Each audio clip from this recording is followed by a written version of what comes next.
Welcome to the Sisterhood of Sweat. Today's guest is Lisa Simone Richards.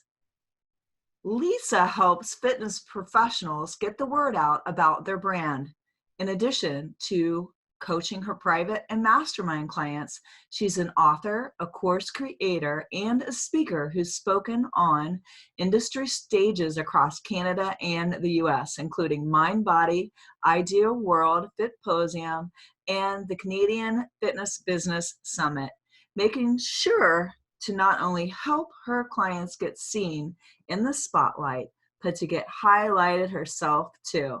She's been featured in Inc., Insider, The Globe, and Mail, Cityline, and the Maryland Dentist Show. She spends 90% of her time in Toronto and the rest of the time calls San Diego her second home. When she's not working, you can find her on a YouTube bender, cozying up with her cats, Peaches and Ginger, and eating her way across the city and stopping to pet every dog that walks by. Lisa's backstory is totally interesting about how she went from PR and marketing to helping a women's boot camp and then back again. So I'm really excited to have her on the show today. She teaches us how to stop chasing clients and get them to come to you, get them to come to us. That one tip alone is worth the listen. But then she goes further and she teaches us how to crush our imposter complex, which holds many of us back. I also have been guilty of this in the past where, who am I to do this? Am I really supposed to do this? So she talks and speaks to that. I am beyond excited to welcome Lisa to the show. Welcome. I'm so excited to be here, Linda. Thank you so much for having me today. You are the Energizer Bunny. I mean, you guys, before the show is always happening before the show. And she did not disappoint. I asked her one question and I said, oh, no, yeah, we're ready to rock it. Let's give it to everybody then. I'm excited. Yeah, let's give it. Well, I am excited about the fact that we have so much in common. I'm going to have Lisa tell her backstory about how she got into this whole industry and doing what she does. So just give them the whole spiel. Yeah, so the long story short about my background is I've always known that I wanted to be in the media in some capacity ever since I was probably 7 or 8 years old, the first time I saw my name in print. So fast forward to when I was 18, I go off to university, and one of the girls in my sorority who was just graduating was going to be focusing on public relations. And I was like, that's interesting. Now, keep in mind, this is around 2002. Sex and the City is in its heyday. Samantha Jones made PR look very, very cool. So I was like, I want to do that too. So I got into publicity as soon as I left school. I started off in fashion and beauty. I worked in a PR agency. And while I was at that agency, I started doing a women's only boot camp with one of my girlfriends. And we were having the best time. Like, we were getting results. We were having fun. It was outdoor. The music was great. The camaraderie was amazing. So when the company was hiring for a PR person offering double the salary I was making at my old job, I jumped ship pretty quickly. And that was the beginning of me getting started in fitness. So I stayed with that company for about 4 years, and we grew from 30 locations to over 100. We took our revenue from 400,000 a year to over 4 million a year, and I was hooked. So I ended up also becoming a trainer, a boot camp instructor, and a kickboxing instructor. I left the boot camp to go to a bigger fitness company. And this is around 2015, and I was really seeing the rise of boutique fitness starting to come into play. So where we used to go to the big box gyms, now you wanted to go to a specialized dance studio or a spin studio. So many people were leaving their safe corporate 9-to-5 jobs. They were making high 5 or even 6-figure salaries, and they were taking a chance on themselves to open up their own fitness business. The challenge was they were amazing trainers, but they didn't know how to market themselves and get out there so they could actually bring in the number of clients that they needed for their business to be sustainable. If they went to a company like the agency that I used to work for, they'd be told, yeah, for sure, we'd love to work with you. It's 10 grand a month. It's a 12-month contract. Just sign here. And I knew that wasn't realistic for entrepreneurs. So I made it my mission to share with fitness business owners how to do their own publicity and just help them develop the relationships, learn how to pitch themselves, because I want at the end of working with a client, they don't need me anymore. I'm putting publicists out of business, and they know how to lather, rinse, and repeat the formula so that they can always get out there in a powerful way that gives them credibility and helps them get in front of tons of leads in one shot. I love you already. That was the biggest thing when I didn't ever plan on opening my own business because I stood back and watched I was so passionate about what I did, and I loved teaching the classes and being with the clients and training them, transforming them, but I watched many gym owners fail. And I watched their hair turn gray and they were stressed out. And so I was just like, I don't know about this. And so when I did not plan to open a business, but it just happened. And now I'm 6 years in. And when I was in my first year, I realized sales is not my problem. Everybody that comes in, that's my strong suit. I have no problem with that. It's the marketing. That's where I'm failing. It's the marketing, because you don't want to be the best kept secret. Nailed it. If you're the best kept secret in your industry, nobody can work with you. And like, what a disservice to yourself, to the clients that you're meant to serve. So it's literally our responsibility to get ourselves out there in front of our ideal clients so that we can help them create the change that they want to. I love that. I love that so much. Well, how do we hone in on our message of who we truly are so we can attract the right clients? Yeah, I think one of the things I always tell my clients is to really hone in on what is their unique selling proposition, and to further than that, understand their ideal client. And I want them to know what are their fears, their frustrations, their wants, and their aspirations. Because once you understand those 4 things, then you can really position yourself properly in front of them, that they're like, oh my God, it's like Linda's in my head. She knows exactly what I want. Because once you have that, and then you can bring them in the door. So it's really getting that messaging to give them what they want, but because that's what they're taking their credit cards out for, what they want. But us as trainers, we know exactly what they need. So once they come in the doors, we can give it to them. So what are the tips on, I feel like I do that, but I'd love to do it on a grander scale. It's one of the reasons why I developed the Sweat Project. It's like a journal and a course and like an 8-week guide where I work them through plans. Every 2 weeks we change. So that was my way of getting in their ear when they're not in the gym. And they said that it sounds like I'm in their ear. They feel like it's my voice. How do we find our voice and get in their ear so that they're really getting in touch with, oh man, she knows what I'm thinking? You know what, honestly, that comes down to market research for me. That comes down to client interviews. So I'm always thinking, and I do this a few times a year. I'm like, who are my favorite clients that I've worked with? And if I could just have like 10 more of them, I'd be really happy. So I connect with those clients, and I like to create a win-win situation for us both. Listen, I'm doing market research so that I can grow my business. So we'll do a 30-minute interview. I'll ask them some questions. I'll record it. I'll transcribe it, because that informs my sales copy. That informs my marketing copy. And then at the end, they've done such a give for me that I'm like, okay, now what do you need? And I give them a little bit of coaching to help them out so that everybody gets to benefit from it. Oh yeah, I love that idea. Especially the recording them, because it's like they say so many things, and if you don't have that on recording, you may miss something and not remember it. Yeah, and I think we're also, a lot of the times we're attuned to what we hear or what's in our heads, and we're waiting for them to say things that kind of align with what we're already thinking, and that we could be missing out. So my personal strategy is I love to do them on Zoom video, because I can see in their reactions when an emotional response comes up to a question. I know, ooh, I've nailed something there. And then I take that video and I send it off to rev.com, not sponsored, and then I get them to just send me the little transcript, and now I can just copy and paste exactly what I need. So what then is your secret? Because I was on your website looking at your blog, and I really love the one where you're talking about how to stop chasing clients and get them to come to you, which is kind of what we're saying right now, but just on a grander scale. how do we stop chasing them and get them to come to us? Yeah, so that comes down to what I like to call the ABCs of publicity, and that's creating awareness, buzz, and credibility.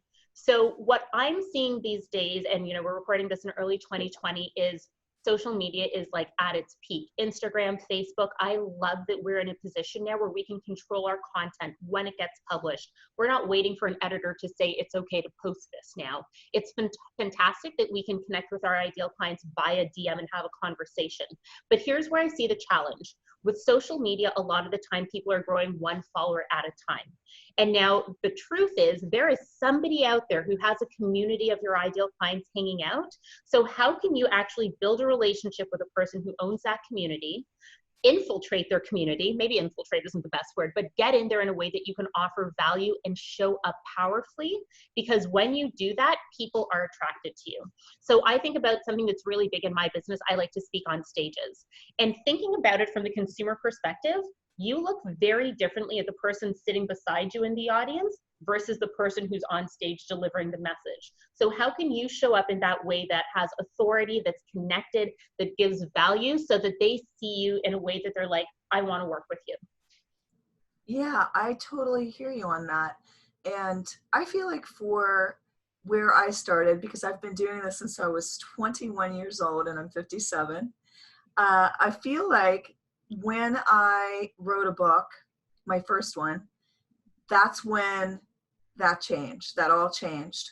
When I decided to stop working for everybody out there and put my own shingle up, put my own book out there, put my own podcast out there, have my own ideas, then everything shifted. I was no longer building a brand for somebody else. I was building my own brand. And I think when you put yourself out there, that is when people see you differently. Yeah, and that's the thing. We have to be comfortable putting ourselves out there, and that can be one of the biggest hurdles to cross.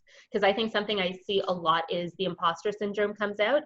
Who am I to be on television? Who am I to be on that podcast? Oh, that person would probably do a better job speaking on stage or being featured in a magazine.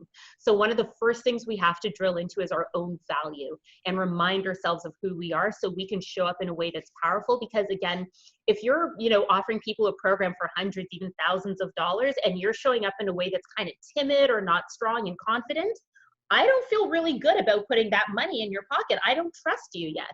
But when you're showing up in a way that breeds confidence in me, then I'm all about it. And I think another thing that I see so much is that we're spending so much time saying, hey, look at me, I'm great, I'm awesome. There's a difference between doing that and somebody else saying, hey, look at her, she's great, she's awesome. So how can you have other people, like, I think about some of my business clients, when they get featured in Forbes, Business Insider, like, they've arrived. You have big names endorsing you. So in the fitness space, how can you get, like, depending on your clientele, maybe an Oxygen, a Strong Fitness Magazine, bodybuilding.com, how can you get them to highlight you? Because number one, now you've gotten in front of thousands of people, more than your own blog probably carries. And then they're edifying you, so now people are looking up to you. So I think it's just such a stronger way to amplify your visibility and get that third-party endorsement that makes people want to actually seek you out, so that you're not constantly like, I have a gym, I'm great, come work out with me. Well, I also think if I had a doctor that wasn't confident, I can remember a story where I was having a baby and the doctor was just not. He was just chill and laid back and not confident. And then I had the confident one give me the epidural. His work, the other doctors failed. And I just think about, who do I want, in the delivery room? Who do I want giving me surgery? Who do I want flying my plane? It's somebody that is confident that they can get me to my destination, or they can do the surgery correctly. And if you're displaying no confidence at all, that's why people aren't coming to you. So how do people get more confident? Okay, cool. I love sharing this. So one of the first exercises that I have my clients do as a bit of pre-work is I ask them to grab a pen and paper and do a little bit of writing. So the specific things I ask them to think about are, How long have you been doing what you do? How many years have you invested? How many hours have you put into your education? How much time have you spent getting certified, doing CECs, going to conferences? Like literally add up those hours or years. And all of a sudden you're going to be like, oh, I took it for granted that I knew all this stuff. But literally compared to the average person, I know 100 times more. And then the other thing I like to have them do is literally write down how much money have you spent to get to where you are.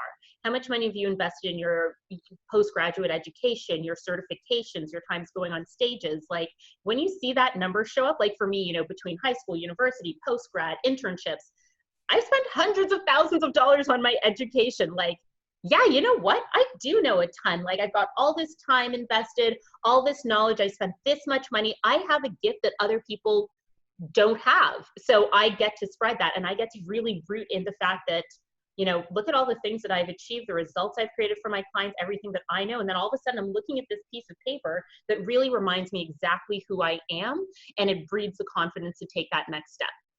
And I really love this about value, because when you truly see the value in what you offer, you are going to attract the right clients to your door. And I really have been seeing this recently when I did the client cure. Are you familiar with the client cure with Lisa Keeker? We restructured everything. And when you are placing value, the value you should place on your service, more people value it, number one. You get rid of the people that aren't serious, number two. And you create a better experience, because not only are they taking you more seriously, but you're taking yourself more seriously. Yeah, you know what? I would love to share a story on that, because I think one thing I see so frequently in the world of fitness is a pricing race to the bottom. Maybe if I discount my services, maybe if I'm cheaper than the guy next door, I'll get more clients. So let's flip that over a little bit so that we can attract the premium people. So I recently got engaged a few months ago, and I have zero interest in spending all my time planning a one-day party. I need a wedding planner. So my fiance and I were interviewing a few wedding planners. One was, you know, let's just make up some numbers here. One was at the 5K mark. One was at the 2,500 mark. And I met one woman who was just an aspiring wedding planner. And so she sent me her quote, and it was $997. Sure, she was the cheapest, but I don't feel very confident in someone working for me for a year and a half for less than $1,000. And we hired the person who cost more. Yeah. So I think that's something that really shows when you place value on yourself, people see it. Not everyone's looking for the cheapest deal. And is that the client you even want? You know, it's because if you're buying something that should be more and is a valuable service, like if somebody was trying to sell you a Mercedes and they said it was $1,000, what's your first thought? 100%. And you know, it's great that you use that analogy, because something that I always say is like, so I love cars. I just went to the auto show here in Toronto last week. And so my dream car is a Range Rover Sport. It costs 115,000 Canadian. Now there's a Honda Civic that can get you from A to B for 15 grand. But I'm willing to pay, well, you know, when I get there, I'm willing to pay $100,000 on top of that, because that's the car that I want. So how do you position yourself so that you're that person? And you really, that's the thing, is just, I can't even tell people enough, once they really place the value on what it is that they do, you are going to be set up to get people even better results, because you chased away the time wasters. I don't know how to explain that any better. 100%. You don't want to invest in the tire kickers. And often I find the people who are the least invested are the most demanding. My highest ticket clients who pay like multiple 5 figures to work with me, they're the ones who are kind of, I don't want to say bugging me, but kind of getting the least up in my grill. It's the ones who maybe drop a few $100s here and there that like want everything. I talked to JJ Virgin of the Virgin Diet. Do you know who I'm talking about? Okay. I She's do. been an expert on Dr. Phil and so many multiple shows, and I had her on the podcast. And she said she never, ever offers a challenge or anything without charging, because whatever is free, people just, they don't value it the way that they should. And I want my clients to get results. I want them to value the service. I want them to feel accountable. If I charge them $2 to come see me, how many people do you think would cancel and not show up? 100%. You So, have to be so invested. yeah, I want them to show up because I know what? When they show up, they're going to get results. That is the bottom line. And one of the Wow. quotes I love the most is one of my friends in the coaching industry. He always says, when you pay attention. Yeah. I mean, because why? Why? Oh my gosh, I spent this amount of money. I've got to get my value out of it. I've got to, oh my gosh, I've got, I've got to take this seriously. I don't want to feel like I just threw my money away. And it's just so many things surrounding the value that Yeah, could I be a think whole nother podcast. totally. I'm even thinking about like, how can we bring this back to fitness for your listeners? So I'm using an app right now. So I'm a trainer. I know what to do in the gym, but I'm using an app right now. So I've had Nike's running program and Nike's training app on my phone, both free for years. And do you know what I'm actually using? I'm using the Sweat app because I pay $20 a month for it and I don't want to waste those $20. So I am working out 6 days a week to get my $20 worth, cost per workout, less than $1. So I just knew if this was free, I'm not going to use it the way that I ought to. But because I've got that even just little $20 in there, it makes me use it. And I'll even go as far as to say, if it's you, like if it was me putting the money down, like I did on the Big Talk Academy with Trisha Brook, it was an investment. It was an investment. And as soon as I decided to put that money into that investment, what do you think I did? I started speaking. Yeah, I started speaking. I started working on speaking, and I started booking speaking gigs. And I took myself seriously. I invested, and I've already had returns. So I just think that the value that you give or the value that you get, it's a lot to do with the amount. I know that sounds crazy, but No, I totally agree with that. And I think it also is a reflection of how much do you trust yourself. So you were just sharing a speaking program you did back in 2017. I did Lisa Simone's Speak to Sell boot camp. So I just done my first talk without having done the boot camp. And I was like, okay, we did all right with this. Let's invest $5,000 in this speaking program. And you know what? I wasn't going to lose that $5,000. I trusted her. More importantly, I trusted me. I booked speaking engagements. I found the stages and I made that return back because I knew I would take myself on. I love that. I love that so much. We were talking a little bit about the imposter complex or imposter syndrome, as other people may hear it. And I will just say that can stop you in your tracks. It definitely did me when I thought about podcasting.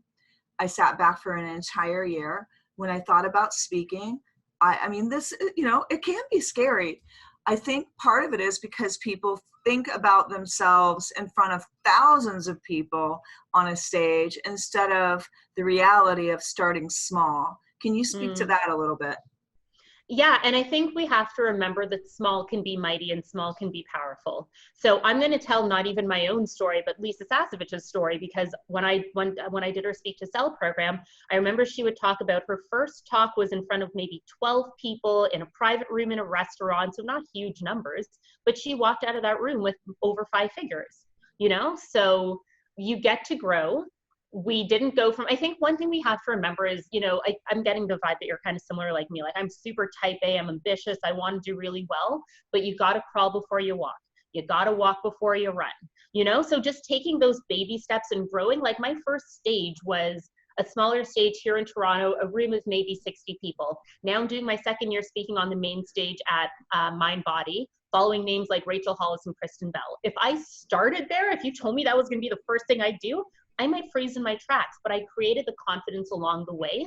So I think there's so much of us that I feel, and maybe I'm just speaking for myself because I can't put feelings on anyone else, but there's like, maybe if I do another course, maybe let me just read this one more book. Confidence doesn't come from consuming more. And because we're in such a content-rich society, we can feel like, well, I'm going to just keep learning, but what we're really doing is delaying. So it's all about taking the information that we're consuming, but using it to create transformation. I love that. I love that so much. And I think back to when I was feeling called to speak. I tested that sucker out. I had to have so many supernatural confirmations before I would do it, because I just had a really bad experience when I was young being on a stage. So I have come a long way. And I remember being in Tim Story's course, How to Make Your Dreams a Reality. And I asked him about speaking. And he said, just start speaking to the people that are right in front of you. That was the most powerful thing he could have ever told me, because as soon as I started doing that, I saw the power in it. People were crying in my studio. Then I spoke at my grand opening. People were crying. I don't mean to make people cry, but people were crying at my grand opening. And I started speaking on my podcast and doing solo rounds. And that was where the true power was. It's you. It's your authenticity. It's your voice. It's what you bring to the table. Exactly. It's so key to just kind of get those wheels in motion, find your rhythm, find your groove. And I remember I saw a post on Instagram a little while ago, and it just, I'm going to paraphrase what it said. Your first podcast is going to suck. Your first stage presence might suck. Your first blog is going to suck. Everything has to start off at like kind of a zero to get better from there. But if you never get started, it's never going to grow. So I think that even just takes a ton of the pressure off. Like if you're about to try something new for the first time, just tell yourself, you know, like, I mean, you don't want to create the intention that this is what happens, but just give yourself permission for it to fall on its face. Because you know what? Everything from there is going to be onwards and upwards, and you're not going to go high unless you get started. I love that. That's my biggest statement. It's in my book. I have a story surrounding it, and it's up on my gym wall above the mirror. Give yourself permission to suck until you don't, because you know, when you start your first workout or your first boot camp, most people kind of suck at first. And if you compare your first time to somebody else's 1,000th time, it's just not even going to be the same. So I think realizing that you have progression and that you're going to progress. I mean, I just think back to when I had Steve Harvey's vice president of operations on my podcast the very first time. I literally knocked over, I was so nervous. I knocked over a glass of like water right next to my husband's keyboard and everything. And I was so lucky I didn't fry his whole computer. And here I was just so nervous. And then I just had her on the other day, and it was just like chatting with my best friend, no big deal. And that's the difference a little time makes. Yeah, I think that, and the biggest thing is, you know, when, as you're listening to this, if you can't give yourself permission to do it, that we give you permission to do it. So if that's what you needed to hear today, here's your permission. Go. Do it. Just do it, right? And I just think the thing of fear is it's more about the fear than the actual thing. If you just think about all of the things that you have done, that you've made it through, and usually fear is worse than doing the thing itself. Can I just tell you, like, that rings so true for me. I know sometimes, like, I'll get a little anxiety about opening an email. So let's use this example. I have one client that I'm working with right now, and things are going fine. Don't ask me what story came up for me when I was little that I'd always get in, like, I didn't actually always get in trouble. I was a very, very good kid, but I think I had this fear of disappointing people, or I would get, you know, reprimanded for not doing something well. So I see an email come in from her last night, and I'm like, I think that's going to give me anxiety. I can't open it. And I looked at it this morning. It was just like, you're so great. We're so happy working with you. Do you want to come on our podcast? I'm like, so I spent last night being in fear of looking at this thing when I could have just, and what if it said, like, you know what, we actually need you to tweak something. So what? Okay, great. It's just feedback. So the fear we're creating in our head is actually usually far worse than what the reality in front of us is. Oh yeah, it is definitely far worse. And I will just say, I was the worst at especially at the starting to speak thing. The worst. Like, I asked everybody and their brother to speak at my grand opening, and it was done for me that there were people that canceled. because then I had to show up. I had to show up fully and decide I am showing up in front of my neighbors, friends, family fully. And I am jumping in the pool fully, full in with everything. And I am going to give this talk, and it's not going to be, I was going to make it like, I was kept trying to dumb it down. It's just going to be about fitness, and it's just going to be about health. And it's just, no, I made it about the empowerment and the huge change I made in my life several years ago. And it was a big deal because I didn't stand back afraid. And once I jumped in fully, I'm not afraid to jump in anymore. And you've said something twice that I would love to highlight. I heard it on a podcast a few weeks ago, and I haven't removed it from my saved episodes because it was so powerful for me. What you said twice was, you have to decide. And everything changes once you make a decision.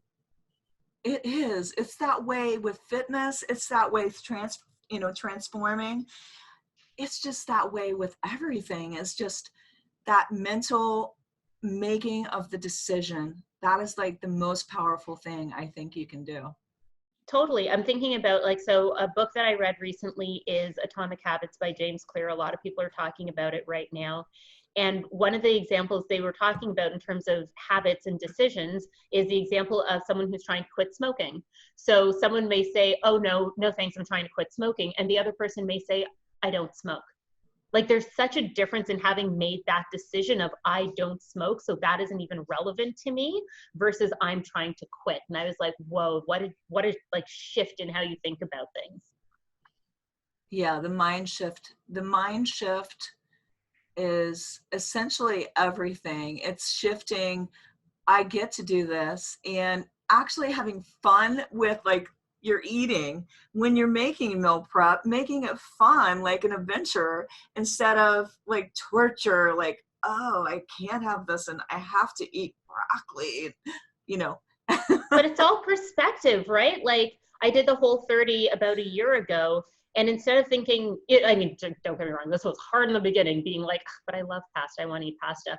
Instead of looking at, oh, I can't eat pasta and I can't have cheese, it was like, oh my gosh, I get to fill my body with so many vegetables, and how awesome am I going to feel at the end of this? You know, so again, it was just a shift. It wasn't a focus on lack.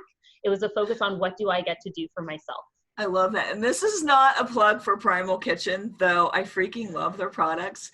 I have the ketchup, the Primal Kitchen ketchup, and I am on a no carb for, like, I have a plan. So I was on the no carb day versus your vegetables are carbs, but no like added carbs. And so I was just like, my bison is a little dry. I'm going to use some of this ketchup. And I chopped up the bison and I mixed in the ketchup, and I'm like, oh, I've got like barbecued meatloaf here. I mean, I was just like, it's good. It's yum. I mean, it's just like that perspective of, sometimes things it might taste like a steak dinner to have that bison burger, depending on what I ate, Yeah, and it all comes back to, like, why are you doing this? Why does this matter? And reconnecting with that is going to help inform, again, who you are and the decision that you're making, and acting like the person you want to be. I love that. I love that. Well, how can we help? I have so many fitness people on here, and so many entrepreneurs, and so many women that just want to step into a more empowered space. How can we help them get more visible? What are your biggest tips to, if like they today want to get in Forbes, or they want to be seen Mind Body Green article? What is your biggest tips for that? Whew, okay, so the biggest tips, if I can drill this down to something very short and specific, would be, number one, to make sure you're choosing a platform your ideal client is paying attention to, not just one that's your favorite. Number two, who is the person that you need to know to get in there? Who is the health editor or the web producer? Whoever the person is, who do you need to know, and how can you develop a relationship with them? And then finally, how can you create value to the audience? No one is trying to give you a free advertisement. If you pitch Mind Body Green and you're like, I'm a nutritionist and I do this and I'm opening this course and blah, blah, blah, they're going to point you to the sales department. So if you can think about, okay, my course is all about, how to succeed at the Whole30 or paleo or keto, sorry. Then why not write an article about here are 5 steps to actually absolutely crush it on the whole 31 times get tough.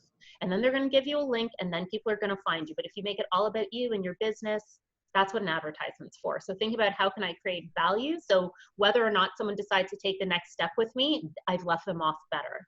And then people will have that inherent trust in you to want to take the next step. Yeah, because I really do think that people want to know what's in it for them. If it's just all about you, like bragging or, I don't know, like I think sometimes people feel they have to toot their horn.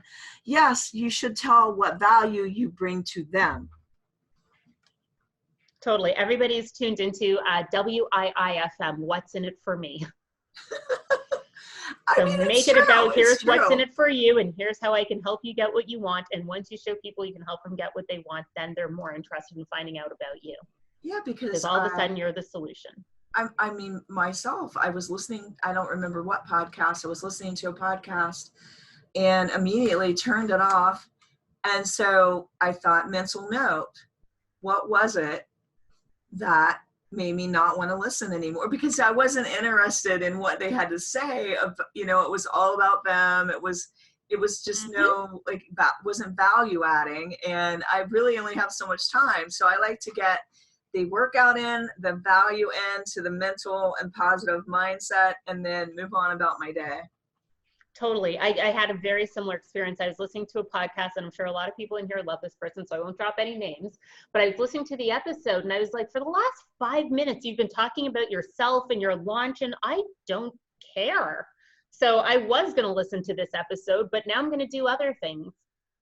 Yeah. So I think that that's a good lesson because I can see how we could fall into that space as influencers. And it's just good to remember what value are you giving your actual customer, your audience, and why would they listen to you and spend their time? Why would they come to you? And why would they spend their money? Absolutely. And I just really, I'm thinking back to when I was in my studio and I realized I needed marketing. And I didn't have a lot of money or a high budget. So my form of marketing was, I am going to focus 100% on who's ever in front of me right now. And I'm going to transform them from the inside out, the whole life. And that has been my biggest tool. It's why I'm in business and debt-free. It's why I have a larger studio now. It's everything because I didn't have the funds to spend big bucks on advertising. So I just thought of people as my advertising. If I could change their life and I could give them the results they're looking for, that is my ad. That's 100% accurate. It's funny because right at this specific moment, I'm doing a referral push in my business. So again, I'm very fortunate to say with my mastermind, I have a 100% success rate. So guess how happy those clients are to share me, and they're walking billboards. One of my clients, we started working together about 1.5 years ago. She'd always wanted to be on TV, had never been on in the past. She's done at least 12 TV segments now. When one of her friends was like, oh, I'm having this challenge with getting out there, she's like, oh, well, obviously you should go to Lisa. And she didn't have to work hard to sell me because her friend has seen her on TV 12 times. That's my walking billboard right there. So it was a very easy, I don't want to say sell, but it was a very easy enrollment and to open up that relationship with a new client because my former client did such a great job and had such great results that it's easy for people to look at her and say, I want what she has. How did she get it? That's actually how I hired my first business coach, interestingly enough.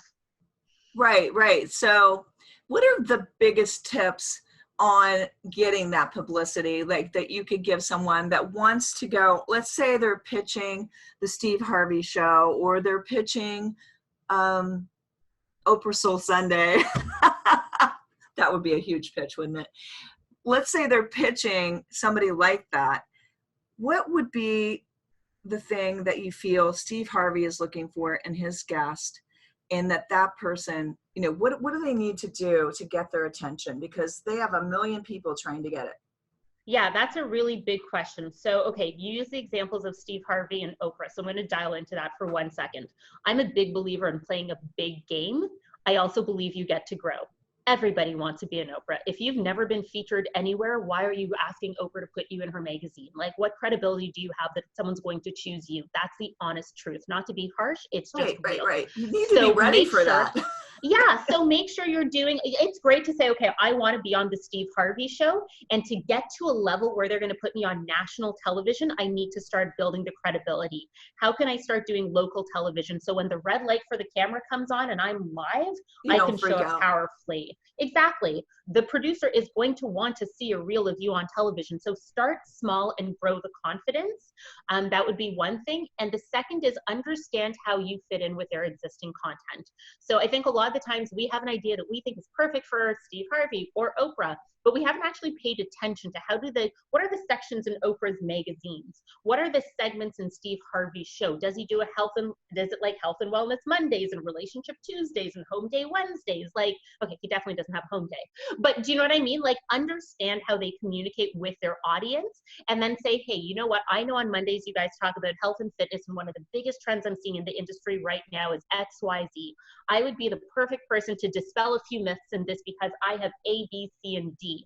If you want to see how I show up on camera, click here to see me on my local news network. So again, understand how they communicate with their audience. So many people don't take the time to do that. And remember, magazine editors, TV producers, journalists, they're getting hundreds of pitches in their inbox a day. So if you're just leading with, hey, here is me, you're going to be deleted very quickly.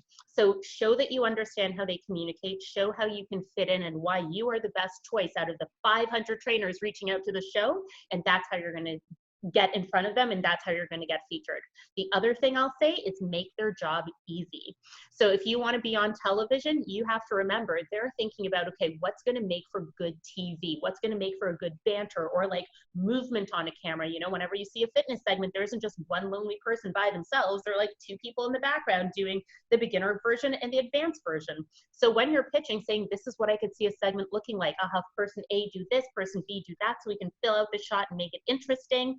Like, if you can hand them the idea with a bow on top of it, you just made their job easy, and they'll be more likely to work with you than if you leave it all up to them to do the thinking on their own. I love that, because I find that to be so true. And also I find it to be true that you don't always have to follow everybody else's rules for getting published or getting promoted or getting seen. I think you can make up some of your own. Sometimes it's just got to be because you have that desire, that determination, and you go after it, and you write down why you want to do this for the person and what you're going to do, like you said. But, you know, like the why is huge too. I think just having a story surrounding what it is that you want to do, or why you want to have a guest on your podcast, or why what you're promoting is something everybody wants. Being intentional is so important. I know that one of the biggest things I do with my clients is ask them why they want something. So one of my clients, she wants to get featured in print in a magazine. I'm like, okay, why does that matter for you? Because she does have an online business, but she's focusing on her in-person training services. So I'm like, let's say you get an Oprah. People know you across the country, but only the ones in your city can work with you. So does that actually make the most sense for what your intention is? If you're looking to build the kind of credibility that says, hey, Oprah's endorsed me, you'll sell out in your town in no time. But that's because you know the intention is, I just want that logo to establish my credibility. If you know that the intention is to fill your program, then great. You need to be getting in local papers in front of the people who can actually walk into your studio.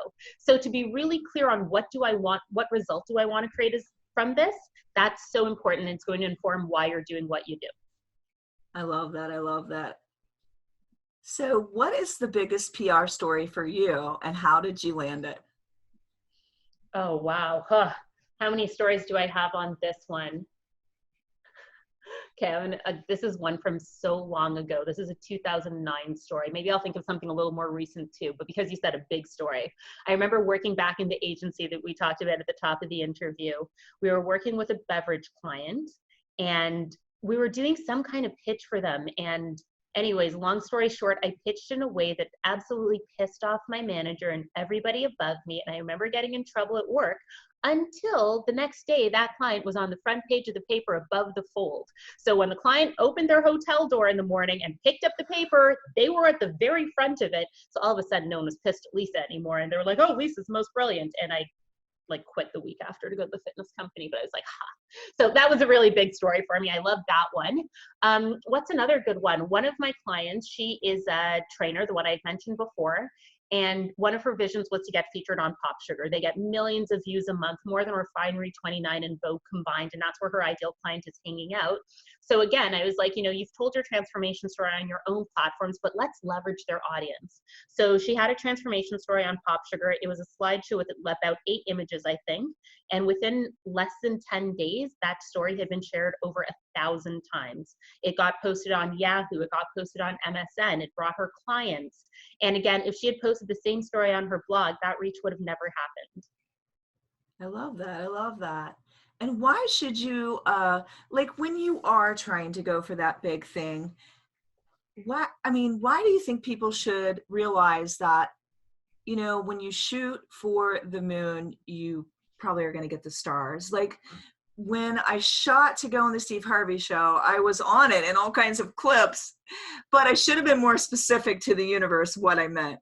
And what I did is I asked all these guests that have been on his show, and I have had so many people from his show that it's been amazing. And like, those are the things that I received. So how can you convey to the audience that when you are going after something, it's almost like fitness. You get benefits before you get in that size 4 jeans or whatever your goal is. Yeah, honestly, it's all about playing a really big game. Because, let's share one of my own failures so that we make this not all shiny and perfect. So back in 2014, as I was starting my business, doing marketing and PR for the fitness industry, I knew that people were going to Google me, and I wanted to have a hand in what they were going to see when they looked me up. So I, to my mother's dismay, decided to do a bikini bodybuilding competition. So buy my little bikini, my clear heels, do my thing on stage. I came in 9th out of 10 people. I didn't love seeing that result. But you know what? My body was better than it had ever been before. So maybe by comparison to those other 9 ladies on stage, I fell into the 9th place, but I hit my own personal A game. And that wouldn't have happened without my having that focus on that goal. So what could have been considered a failure, like literally in the bottom 10%, was actually really one of my top personal body transformations. I love that. And I relate to that so much because I've competed since I was 40. So I love the whole, what it does for you. And then when I'm standing in, open or masters, and I just fit, when I was in open, I fit right in, or when I was in masters, I'm looking at these women and I'm like, they are rock stars. Are you kidding me? This is the way to age, Absolutely. Because it pushes you. And I just think when you go after the big dreams, like speaking on a stage, like being featured in Forbes or Inc. or Glamour magazine or whatever it is, it takes you to a whole new level. It absolutely does. So yeah, I think it's really important to just like take yourself on, play a big game. And it's funny, the business coach I used to work with, she set a goal for herself to fail 19 times in 2019. That was kind of a trendy thing people are talking about in the last 2 years. And I think by her 7th failure, she had grown her company from 7 million a year to like definitely into the 8 figures. So did she fail? Sure. And she came out totally on top. So right. What's possible if you're not stuck in that fear of failure? Make every failure your stepping stone. Yeah. Even when I think about it, I'm in the process of doing a ton of enrollment calls right now, and not everybody says yes. But you know what? If I didn't do that many calls, I wouldn't have gotten as many yeses as I did. I love that. I love that. Wow. So I just really want to acknowledge you today for being a trendsetter and just finding a solution to somebody's problem.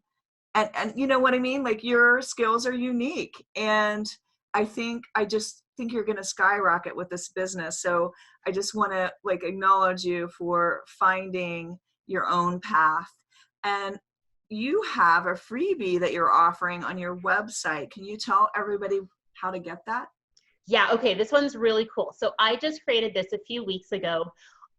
I know that everybody has different gifts and different comfort levels when it comes to putting themselves out there. And of course, everybody has different goals. Is it just to get your name out there? Is it to enroll more clients? So I recently created a quiz that's all about uncover the best way to get the word out about your business.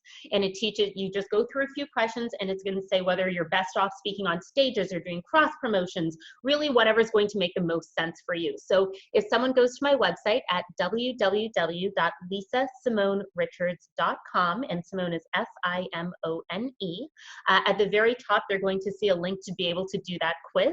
And then they're going to come out of there knowing, okay, great, based on where I'm at right now and what I want to create, this is the number one thing that I can start doing right now to actually get in front of more leads for my business.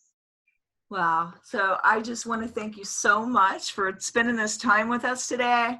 And everybody out there, please give Lisa some love and review this podcast and share it with all your friends. Thanks, everybody. Thank you, Linda. Thank you.